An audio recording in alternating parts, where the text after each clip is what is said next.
Ontem à noite eu liguei para o Sérgio. Sérgio, amanhã eu tenho um grupo de pessoas lá, um congresso. Sei que você não gosta muito de congresso, né, Sérgio? Mas o que eu vou falar lá nesse congresso? Tem alguma coisa para mim? Aí ele disse: leia um salmo.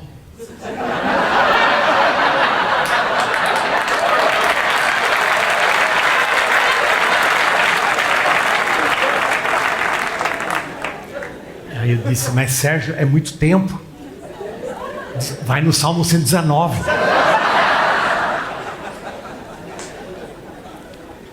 Dá o teu testemunho. Diz: Sérgio, meu testemunho é ralo, pequenininho, não dá nada. O tempo aqui, né? Diz: Sérgio, você não pode vir. Aí ele disse para mim: vai estudar. Mas era ontem à noite, né? Vai estudar como? Não dá. Sérgio complicou tudo, né? E o Jesus complica ainda mais. A gente está falando sobre a totalidade da missão.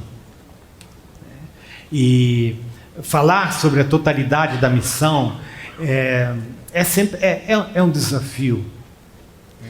E é um privilégio, é uma alegria. Né? E eu queria começar dizendo duas coisas. Se isso aqui funcionar, segundo eu acho que devia funcionar. Tá certo, né, Sérgio? Tudo bem, você vai me ajudar aqui, né?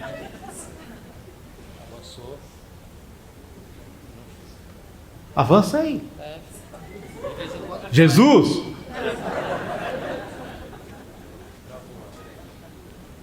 Travou. Sérgio!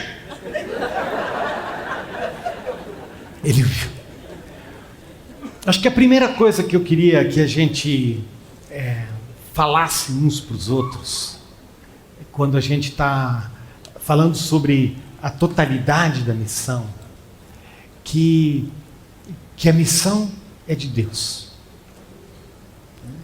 Ela é, nessa expressão clássica, como a gente está usando muito hoje em dia, a missão é missio Dei. Isso significa duas coisas, e a primeira delas é não. A missão não é tua. A missão não é minha. A missão não é uma questão de estratégia, não é uma questão do nosso carisma, não é uma questão do nosso esforço. Não. Porque se a missão for alguma coisa que a gente diria que está nas nossas mãos, ela só teria o nosso tamanho. E a missão que só tem o nosso tamanho, ela não tem o alcance, a profundidade, a beleza e a riqueza de algo que Deus quer fazer. Por isso, a gente sai do nosso não e a gente vai para o sim de Deus. A missão é de Deus. É Deus que faz. É Deus que realiza. Agora, acho que é mais fácil a gente dizer isso do que fazer, porque lá no fundo a gente acha que depende da gente. A gente acha que a gente tem, né, alguma coisa a contribuir nessa missão. Vocês já viram o Oswaldo aqui na frente? Já, né? Oswaldo. É impressionante como o Oswaldo se relaciona com Jesus e como ele diz: espera aí. Muitas e muitas vezes a gente é como Oswaldo. Tem outros nomes que a gente podia dar para isso, Jonas, por exemplo, Valdir. E a gente acha que a gente tem alguma coisa a contribuir. E a primeira coisa que a gente precisa internalizar é que a gente não tem nada para contribuir. Tudo que porventura a gente tenha, a gente recebeu. É presente, é graça, é vocação, é mistério de Deus. Isso serve para quê? Isso serve para que a gente se coloque no seu lugar. É uma fronteira. É uma fronteira. Mas é também um descanso. Não é? É um descanso. O descanso de que a missão não é coisa nossa, não é coisa que a gente coloca, né, no nosso portfólio, é alguma coisa que Deus faz e Deus nos dá. Há uns anos atrás, eu já estava bastante envolvido, em parte da minha vida eu tenho estado envolvido com a Visão Mundial, e eu tinha estado já vários anos envolvidos com a Visão Mundial a nível internacional, mas eu ainda continuava com o meu ministério local, né, como no Movimento Encontrão, que é um movimento de renovação dentro da Igreja Luterana, com o Centro de Pastoral e Missão, a gente tentando, né, construir um curso de formação teológica, algo à distância, várias coisas, e eu sabia o meu caminho, eu sabia por onde andar, eu sabia o jogo. Eu sou, né, desculpe Sérgio, pastor ordenado, né, dentro da igreja luterana, e isso tem um jeitinho, tem um canal, tem uma linguagem, tem um processo, uma política, e eu sabia. E aí mudou a minha vida, porque eu fui trabalhar com a Visão Mundial a nível internacional, e por vários anos trabalhei em várias funções, mas também como um dos vice-presidentes que tinha a responsabilidade de pensar o testemunho cristão dentro de uma visão mundial, que é uma ONG humanitária cristã, e como que a gente processa esse testemunho nos diferentes universos nos quais a gente vive. E o meu tapete, por assim dizer, saiu debaixo do chão, porque de repente eu estava na Mauritânia. A Mauritânia, um país onde é proibido você mudar, você se deixar de ser muçulmano, onde é proibida a igreja, onde de fato é um estado muçulmano. E a gente, como Visão Mundial, estava lá 20 anos. E eu dizia, mas gente, o que significa essa presença? Como que significa essa presença que você não necessariamente vê um fruto dela?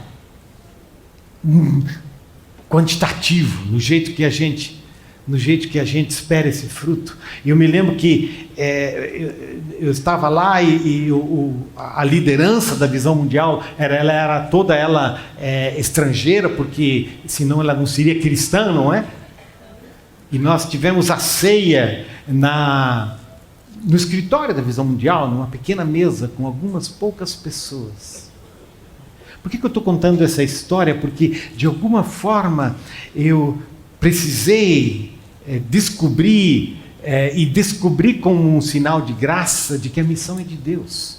Porque se for para mim, se for para você, se for para a Visão Mundial, pensar toda a estratégia, de repente ela não vai para a Mauritânia, porque não vai ter fruto como a gente gostaria que tivesse em outros lugares. E alguns de nós discutíamos e dizíamos, não, então vamos sair de lugares como o Afeganistão, porque lá não dá para fazer esse testemunho verbal. E alguns de nós, e eu dizia, não, nós precisamos ficar lá exatamente por isso, como um testemunho do silêncio, da presença, porque Deus faz as coisas de uma forma que a gente não imagina. E Ele faz sempre de novo. E Ele tem feito no decorrer da história. E Ele tem feito através de nós. E Ele tem feito apesar de nós. Essa missão de Deus, isso é importante para nós hoje de manhã. Essa missão de Deus, ela tem um nome. E o nome dela é Jesus. Então, a missão de Deus, ela sempre de novo, ela brota, ela desperta, ela nasce, ela surpreende em lugares que a gente diria, não, mas aqui é aqui. E sempre de novo, esse aqui tem um nome, se soletra, e ele é Jesus, e a gente vai falar um pouco sobre isso. Essa missão, a gente começa nela como adoração. Então, a primeira palavra para a qual eu queria te convidar, também hoje de manhã, é isso. Missão é adoração. Olha, eu precisava chamar o Jesus de volta, porque ele tem problema não só com Oswaldo, ele tem problema com o Valdir. Porque eu sou uma pessoa agitada. Eu sou uma pessoa de planos. Banho de chuveiro para mim é um perigo, porque eu começo a ter ideias. Claro que muitas delas não prestam para nada, não é? Mas eu tenho muitas ideias. E eu quero fazer. Eu quero pensar planos, eu quero envolver outras pessoas, e eu tenho os planos mirabolantes, e aí eu digo, vem aqui, vamos fazer esse negócio. E para mim tem sido todo um desafio de dizer, não, a primeira coisa a fazer não é fazer, a primeira coisa é adorar. E a adoração não é alguma coisa que nasce como produto de nós mesmos. Adoração é um mistério de Deus que se revela. Adoração é um jeito de viver. A primeira palavra é adoração. Adoração ao Deus que é trino. Adoração ao Deus que é Pai, Filho e Espírito Santo. E a segunda palavra é surpresa. Surpresa. Porque você, de alguma forma, nunca capta, nunca entende, nunca abraça, nunca sabe tudo, sempre está além de você. Graças a Deus. Eu estava na Albânia, a Cileda, minha esposa, estava junto comigo, e a gente conheceu a Erissa. A Erissa agora ela já tem uns aninhos mais. A última vez que eu vi dela, ela estava saindo da Albânia e indo trabalhar com a Visão Mundial no Sudão do Sul. A Albânia, como você sabe, é um pequeno país que em 1962 ela tinha um ditador muito louco. Geralmente os ditadores são loucos, e ele declarou a Albânia o país ateu, o primeiro país ateu do mundo. E era um país absolutamente fechado. Fechado até depois que o Muro de Berlim tinha caído, em 1989. Foi só em 1992 que o país se abriu. E eu conhecia a Erissa, e eu disse, mas qual é a tua história? Qual é a tua história? E a Erissa disse, eu sou de uma família de tradição muçulmana, eu tinha pesadelos noturnos, eu era uma menina, eu tinha 8 anos.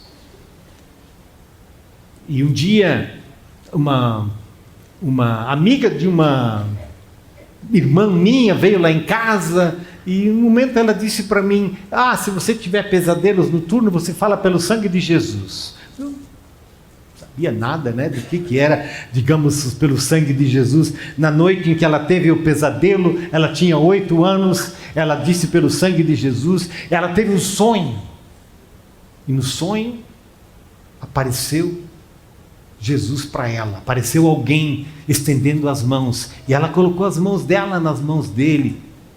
Ela acordou naquela manhã dizendo, eu sou cristã. Dos 8 aos 15 anos, ela não conhecia a Bíblia, ela não podia ir à igreja. Ela começou a ir à igreja aos 15 anos, mais ou menos, escondido da família dela. E o que alimentou ela é a visão, é o sonho, é a revelação, é Jesus. É surpresa, a missão é surpresa. A gente às vezes não sabe de onde vem. A Erissa sabe, porque ela viveu, ela teve essa missão. Lá na Albânia, eu conheci a Nájua. Você de repente conhece, ela é da Missão Antioquia, professora em São Paulo. E teve um chamado, uma visão, uma palavra que disse, vai para a Albânia. Mas a Albânia era um país fechado. E então ela foi para a Inglaterra. E depois ela foi para o Kosovo. Sempre esperando de alguma forma que a Albânia se abrisse. E quando a Albânia se abriu, ela estava lá. Essa Aliás, que é a Nádia, né? Ela está lá, e esse é o momento da inauguração de uma igreja. Ela ganhou o passaporte de cidadania do presidente da República. Nádia é o nome dela, e de repente você conhece ela, de vez em quando ela está aqui no Brasil. Ela é brasileira. Quem é esse? Quem é esse? Quem é esse? Quem é esse que rompe as fronteiras da Albânia? Quem é esse? Quem é esse que invade as nossas noites, que invade os nossos sonhos? Quem é esse que atravessa os muros e as fronteiras? Quem é esse? Quem é esse que atravessa a história e vai para os lugares para os quais ninguém quer ir? Quem é esse? Quem é esse que sempre de novo nos alcança? Ele é Jesus. É Jesus de Nazaré. E é importante que a gente diga que ele é Jesus de Nazaré. Você o conhece? Você o conhece? Você o conhece para além da educação teológica? Você o conhece para além das fronteiras das igrejas, da sua igreja, da minha igreja institucional? Você o conhece para além desse conhecimento usual e corriqueiro? Você o conhece como aquele que sempre de novo o conquista? Você o conhece como aquele que sempre de novo renova a tua esperança? Você o conhece? Você anda no grupo dele? Você é um seguidor dele? Ou você já se tornou alguém cansado, corriqueiro, perdeu a adrenalina, perdeu o brilho nos olhos, porque deixou de ser surpreendido por esse Jesus que é o Jesus de Nazaré. O Jesus de Nazaré, que modela a nossa missão. Eugene Peterson, e o próximo slide fala sobre isso. O Eugene Peterson diz que a fé cristã, ela tem endereço. A fé cristã não é uma fé abstrata, não é uma fé teórica, não é uma fé zen. A fé cristã, ela é uma fé que tem endereço, e esse endereço, ele tem a ver com a história, ele tem a ver com a geografia, e ele tem a ver com os relacionamentos. Quem é esse? É o Jesus de Nazaré. O Jesus de Nazaré é o encarnado de Deus. Nazaré é o lugar de onde ele cresceu, de onde ele veio. Jesus de Nazaré é o filho do carpinteiro. Jesus de Nazaré é o Galileu, filho de José e de Maria.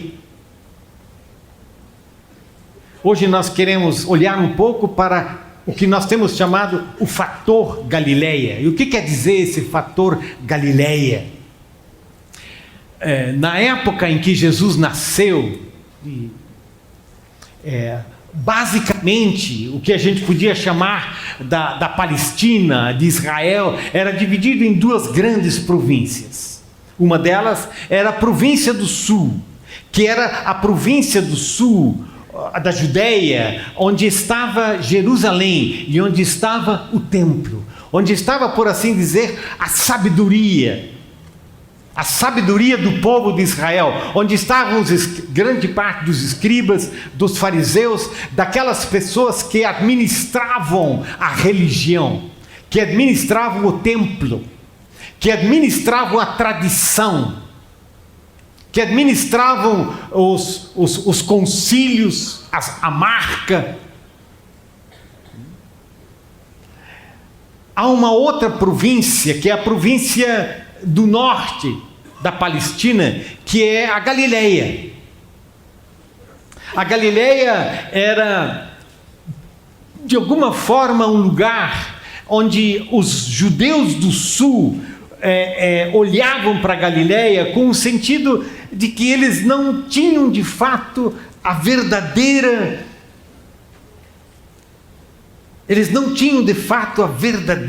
religião. Eles não eram,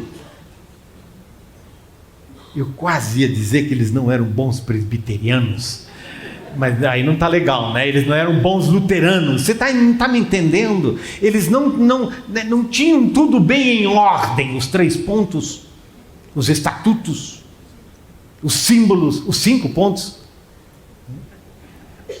A Galileia era o lugar mais misturado. Jesus era o Nazareno da Galileia. Nazaré era uma pequena vila, era uma pequena localidade da Galileia. Nazaré, Cafarnaum, eram lugares mais pobres dessa Galileia, que não era em si pobre, porque a Galileia era o lugar da pesca, da indústria da pesca. A Galileia era o lugar da agricultura, da terra mais fértil do que no sul. Então era o lugar onde se produzia onde se produzia o peixe, a indústria do peixe, e onde se produzia produzia agricultura. Mas o problema da época era que essa Galileia, ela estava sob o domínio do Império Romano. O filho de Herodes, Antipas, era o supervisor, era o lacaio de Roma naquela Galileia. A Galileia tinha uma cidade que chamava Séforis. E essa cidade, Séforis, havia sido construída pelo pai do Antipas, Herodes, mas quando Herodes morreu, houve um levante e a cidade foi queimada. Antipas reconstruiu a cidade. Mas além de reconstruir essa cidade, ele construiu uma outra cidade, que chamava Tiberíades. E você já ouviu esse nome? Tiberíades foi uma cidade que Antipas construiu em memória, em homenagem a Tibérios, o imperador de Roma. Tiberíades. E assim ele satisfazia Roma. Quem vivia na cidade eram basicamente aqueles que mantinham o Império Romano, que mantinham a estrutura do Estado, e os grandes proprietários. Numa linguagem de Brasil, com muita extensão, seriam os latifundiários, os cobradores de impostos, os administradores do Império e os grandes proprietários. Jesus é de Nazaré. Jesus é de Nazaré. E Jesus caminha pela Galileia. Mas é interessante observar que Jesus nunca, segundo os evangelhos, foi a Séforis. Jesus caminhou grande parte da sua vida pelos caminhos de Cafarnaum. Os caminhos de Jesus não foram os caminhos das capitais. Os caminhos de Jesus não foram os caminhos de Tiberíades e de Séforis. Aliás, ele evitava esses caminhos. Por que é que Deus é o Deus da Missio Dei? Por que é que esse Deus, que é o Deus da Missio Dei, se encarna? Esse é um dos primeiros mistérios e milagres da fé cristã, que Deus é um Deus encarnado. E o que quer dizer que Ele é um Deus encarnado? É dizer que Ele é um Deus que se revela em carne e osso. Ele é um Deus que entra para dentro da nossa história, entra para dentro da nossa geografia, entra para dentro dos nossos relacionamentos. Ele é um Deus que tem endereço, CEP. A fé cristã, ela é assim, Ela é uma fé histórica que entra para dentro dos nossos relacionamentos, dos nossos vínculos, da nossa história, dos nossos endereços e faz diferença transformadora nesses universos. Ela nunca é uma fé que meramente contemplativa e como tal idólatra. Ela é sempre uma fé encarnada, porque se ela não for encarnada, ela não é transformação. É negócio de transformação. Ela não é. Ela é abstrata. Ela é idolátrica. A fé cristã, ela é encarnada porque Deus quer fazer diferença na nossa vida. Deus quer transformar a nossa história. É por isso que a fé é uma fé encarnada. E Jesus mostra isso ao se tornar alguém com endereço, Jesus de Nazaré, ao se tornar de carne e osso, ao caminhar entre nós, e caminhar do jeito que ele caminhava, nos lugares por onde ele caminhava. Jesus é aquele que caminha por uma outra rota. A rota de Jesus não é a rota do Império Romano. Porque a rota do Império Romano é discriminadora. A rota do Império Romano é opressora. A rota do Império Romano é exploradora. A rota do Império Romano é aquela que tira, que extrai, que explora, que mata. E a rota do templo acaba tantas e tantas vezes não sendo diferente, porque em parte da história os agricultores, os pescadores, eles tinham que pagar imposto tanto a Roma como a Jerusalém, como ao templo. Ainda que a pesquisa histórica não mostre exatamente como funcionava essa estrutura de arrecadação dos impostos para o templo na época de Jesus. Jesus caminha por uma outra rota. E a rota de Jesus não é a que extrai. A rota de Jesus é aquela que dá.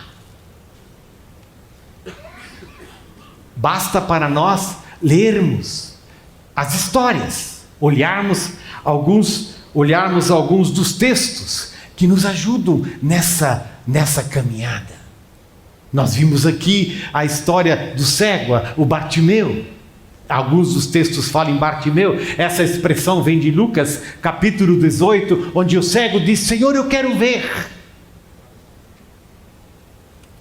E Jesus diz para ele: pode vir, pode vir. Eu tenho tempo para você. E ele diz: Senhor, filho de Davi, tem misericórdia de mim. E Jesus diz: vem, eu tenho tempo para você, e eu tenho tempo para tocar na tua vida. Senhor, eu quero ver. Ou nós podíamos falar de Marcos capítulo 9, do pai do menino possesso, né? Onde o pai do menino, no desespero, cercado pelos discípulos que não podiam fazer nada, e você conhece aquela história, não é? Com o menino, e o pai do menino diz: Senhor, se podes fazer alguma coisa. E Jesus diz: podes. E ele faz, e o menino caminha de volta para casa como uma criança normal. Ou nós podíamos olhar Mateus 19, onde as mães traziam as suas crianças para Jesus para que ele as tocasse e para que ele orasse por elas. Claro que você conhece a outra história de João capítulo 4, onde a mulher diz: dê-me dessa água, dê-me dessa água. Eu tenho tomado tantas diferentes águas que não saciam na minha própria história, e eu preciso de uma outra água, e você me anuncia uma outra água, e dê-me dessa água. O que é esse fator Galileia? Em primeiro lugar, ele é o fator Galileia, é uma declaração de amor. Uma declaração de amor. A encarnação como ato de amor. Deus vem porque Ele ama. Deus se faz presente porque Ele ama. Deus se encarna da forma mais concreta possível, Jesus de Nazaré. Deus se encarna na história, na geografia, nos relacionamentos, porque Ele é um Deus de amor. Em segundo lugar, Ele é o Deus que restaura. A restauração dos difíceis e complexos caminhos da vida. Os caminhos da vida não são necessariamente, não são lineares. Os caminhos da vida são tantas vezes tão intermeados por tantos diferentes conflitos e dificuldades. E Jesus entra para a vida de um cego que diz: Senhor, eu quero ver. E ele diz: veja. Ele entra para dentro da história de uma família que está totalmente complicada com um menino que ela não sabe o que fazer, e Jesus diz: restaura esse menino, e diz: agora vivo como uma família restaurada. Jesus abençoa as crianças que nem eram contadas. Jesus dá água de beber para a menina, Ele faz para a mulher no poço, Ele faz aquilo que ninguém fazia. É isso. A encarnação como ato de amor, a restauração dos difíceis e complexos caminhos da vida, sempre com surpresa. Porque é a surpresa de Deus, não é? Que vem de onde a gente menos espera. E assim Ele nutre a semente da esperança. A esperança que vem dEle, vem como milagre, vem como surpresa. Quais seriam algumas dessas marcas desse Jesus? E a gente podia dizer: Ele ia onde ninguém ia. Ele fazia-se presente como ninguém esperava. Ele agia como ninguém imaginava. E dizia o que ninguém suspeitava. Está vendo porque a missão é de Deus? Está vendo? Por que ela é de Deus? Porque se ela fosse nossa, gente, a gente só iria pelos caminhos asfaltados. A gente só faria aquilo que não leva as pessoas além de nós mesmos. Deus vai para os rincões da Galileia. Deus se faz presente na Nazaré esquecida e explorada e violentada da Galileia. Deus vai para a Mauritânia. Deus vai para os rincões do mundo, e Deus vai onde a vida dói mais. Deus vai onde a dor é mais aguda. Deus vai e caminha entre os esquecidos, entre os abandonados, entre as crianças, entre as mulheres, entre os órfãos, entre os pobres. E Ele se faz presente de uma tal forma que as pessoas dizem: é verdade isso? Porque Ele se faz presente como ninguém esperava. E as pessoas o recebem e dizem: tem certeza de que você quer entrar na minha casa? Tem certeza? Tem certeza? E Ele age de uma forma como a gente nunca espera e imagina, graças a Deus. Porque Deus é o Deus que age como um mistério revelado. E assim, Ele aparece entre os discípulos como vindo do nada, vindo da comunhão com o Pai, por assim dizer, mas vai comer peixe com os discípulos. No final do Evangelho de João, você conhece a história, não é? E Ele vai e come o peixe com eles.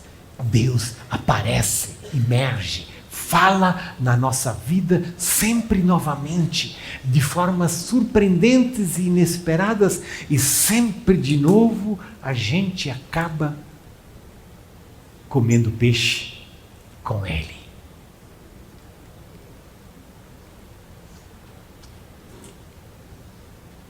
Ele é reino de Deus. Ele é reino de Deus. Ele é a presença graciosa, bondosa de Deus na nossa história, nas nossas relações e nos nossos espaços. Ele é a realidade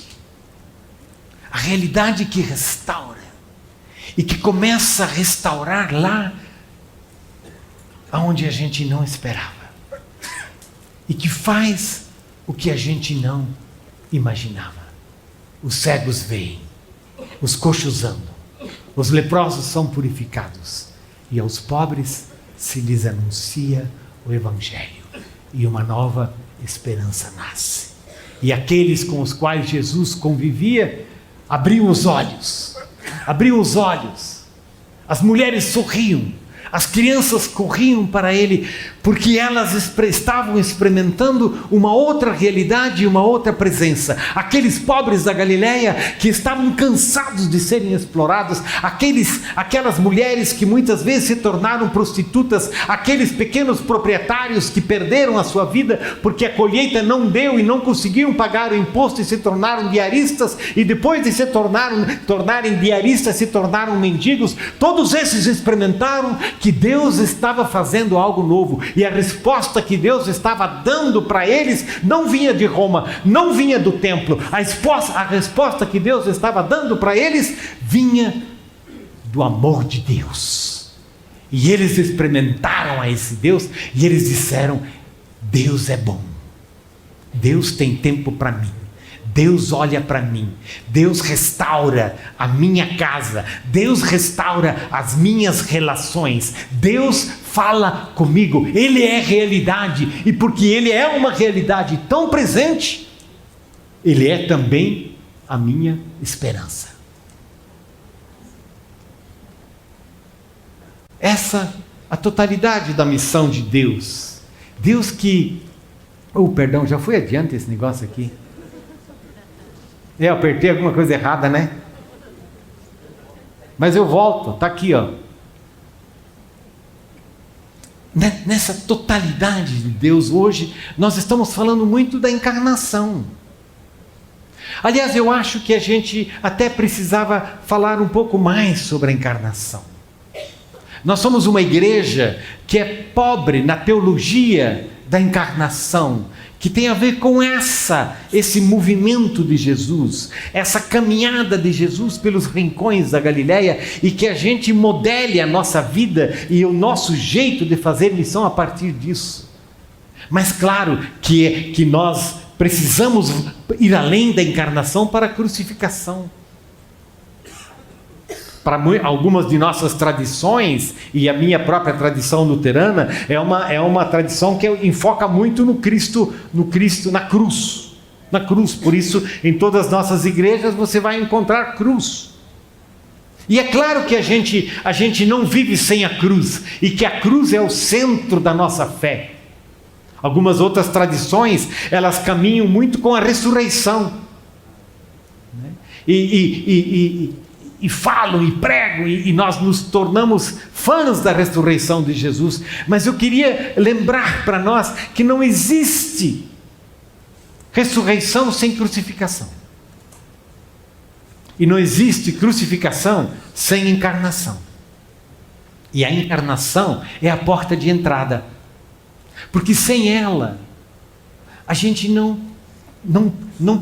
percebe, não encontra a esse Deus que tem endereço, a esse Deus que entra na nossa vida e que fala conosco nas coisas menores, mas também nas coisas maiores e nas coisas mais significativas da nossa vida e do mundo no qual nós vivemos. Esse é um pouco o desenho desse mapa da encarnação para a crucificação, para a ressurreição.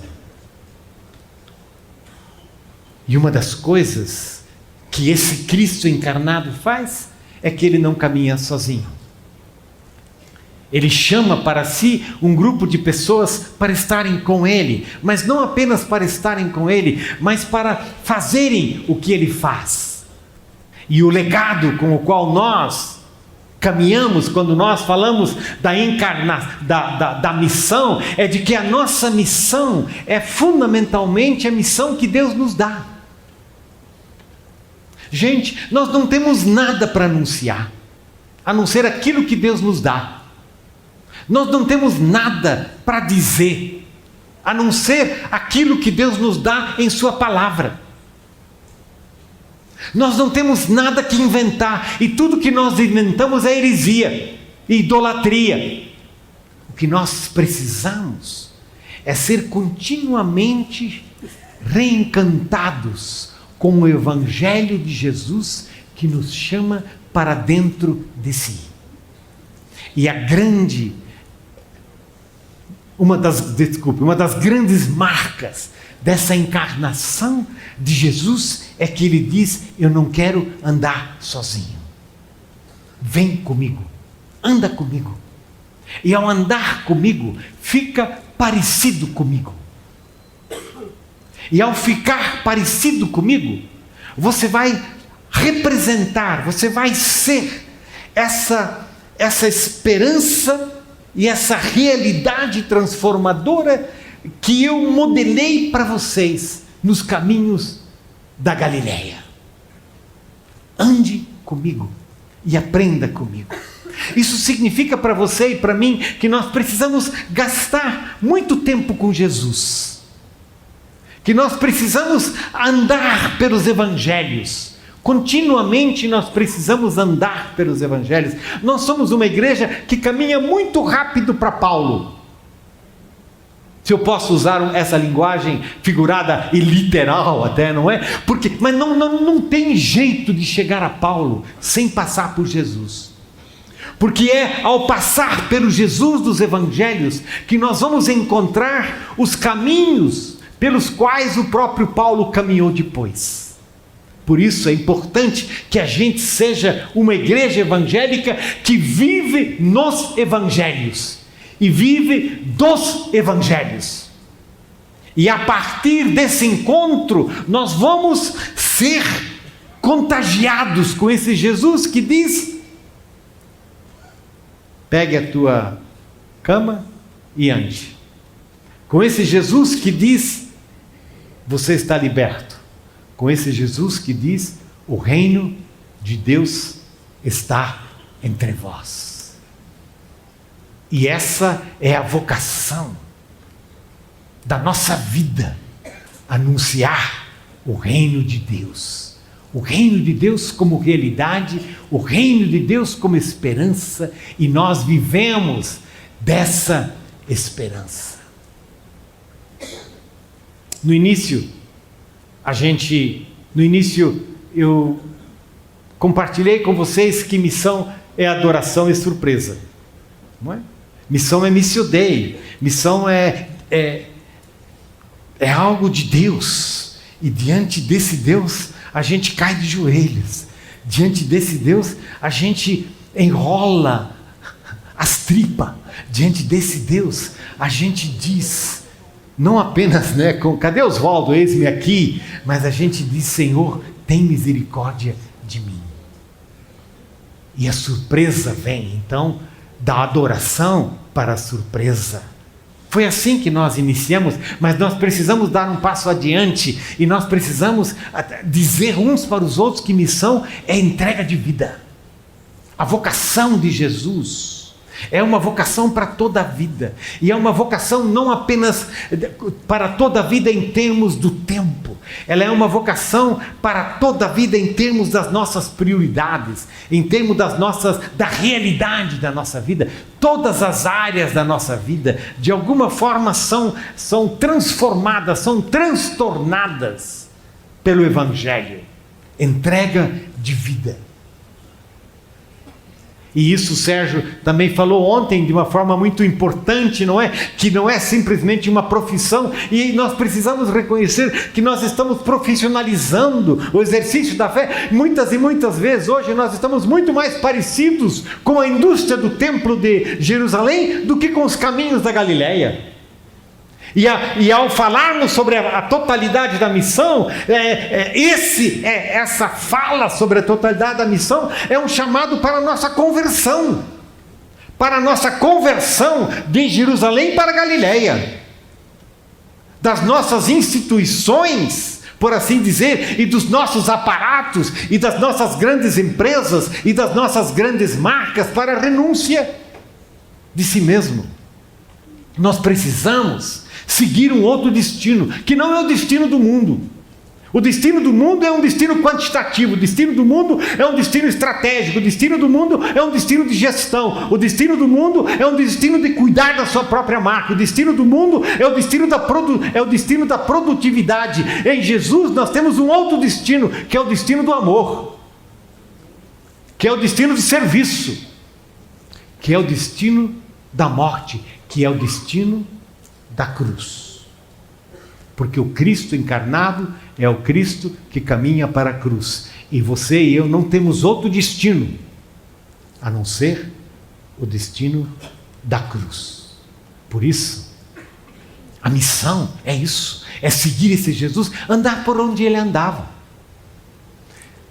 Andar não apenas por onde ele andava, mas andar como ele andava. Às vezes até isso é mais difícil, não é? Andar por onde ele andava, mas andar como ele andava. Fazer o que ele fazia.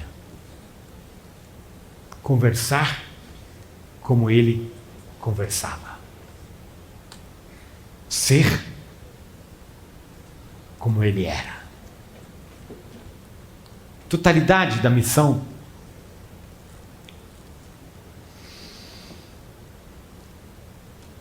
é simples. É simples. A gente torna complexo, a gente torna a missão complexa para fugir da simplicidade dela. Vem e segue-me. Não existe jeito de a gente entender essa vocação. Não existe jeito de a gente entender esse evangelho. Não existe jeito de a gente entender Jesus, e Bonhoeffer nos falou sobre isso, a não ser através da obediência. Obediência. Obediência, como Bonhoeffer diria, irrestrita. Obediência sem rodeios. A obediência para que você e eu encontremos a nossa própria Galileia.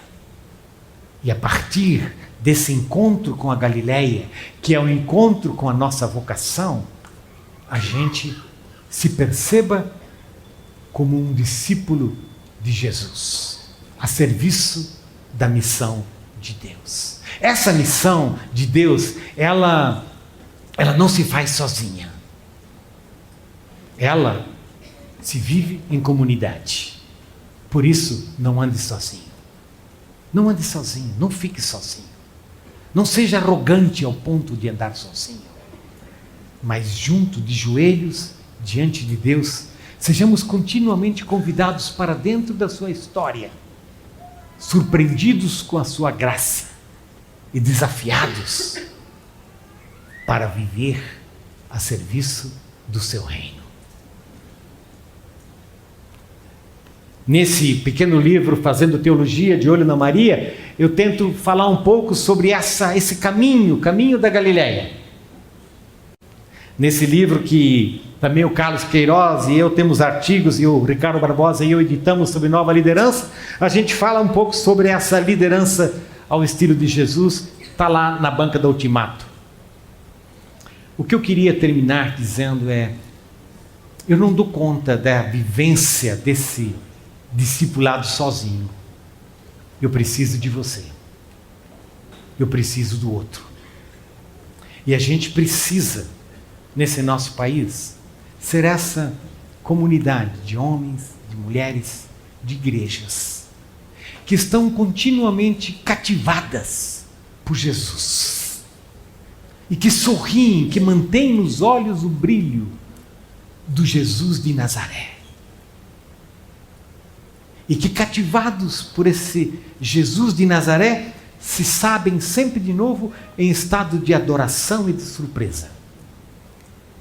E que desse estado de adoração e de surpresa, eles caminham pelas estradas das nossas Galileias, dizendo: um tempo novo está presente.